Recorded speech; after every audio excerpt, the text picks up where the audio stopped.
एक जो है गाय चरा रहा था, तो एक आदमी भीख मांगने का रोजगार किए था। तो जब गांव जाता तो गांव के पहले किसी सरोवर में वो कपड़ा बदलता अपने और तिलक रचना करके बाबा जी बनता और भेष बना के फिर भीख मांगने जाता।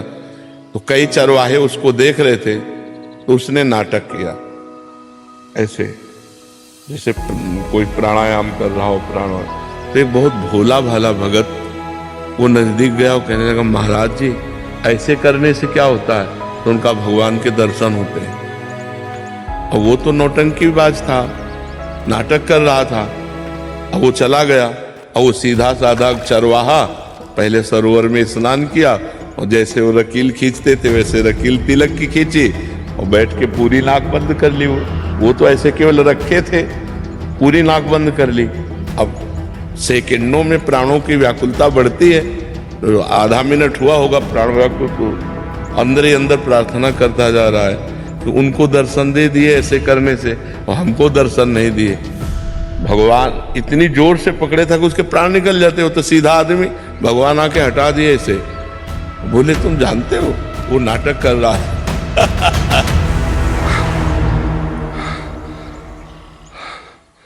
तो आप कौन है? तो उनका मैं भगवान हूँ। बोले अब हम कैसे जाने कि आप भगवान हो?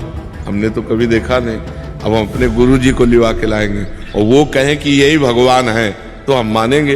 बोले लिवा लाओ। बोले ऐसे ले तुम चले जाओगे।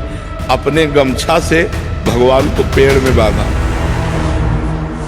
और दौड़ते हुए गांव गया और बोला, गुरुजी जैसे आप कर रहे थे वैसे हमने किया तो भगवान आ गए हैं, चलो केवल देख के तुम्हें बताना कि वही भगवान है कि नहीं। अब वो तो नाटक करता था। उसने कहा हाँ वही है वही है। बोले ऐसे नहीं, वहां चलो देख करके। अब वो उनको लाए।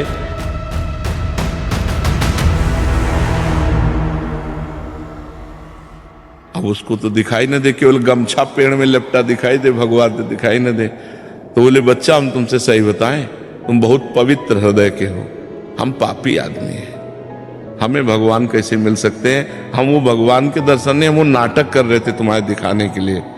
तो उन्होंने भगवान से कहा कि प्रभु यदि मुझ जैसे गंवार को इनकी कृपा से मिल सकते हो तो प्रभु आप। तो जो भी भगवान ने दिव्य दृष्टि दी तो उस भीख मांगने वाले को भी भगवान, तो देखो भगवान कृपा किए तो साधन रहित गाय चराने वाले को दर्शन दिया और नाटक करने दंभ पाखंड करने वाले को भी दर्शन दिया।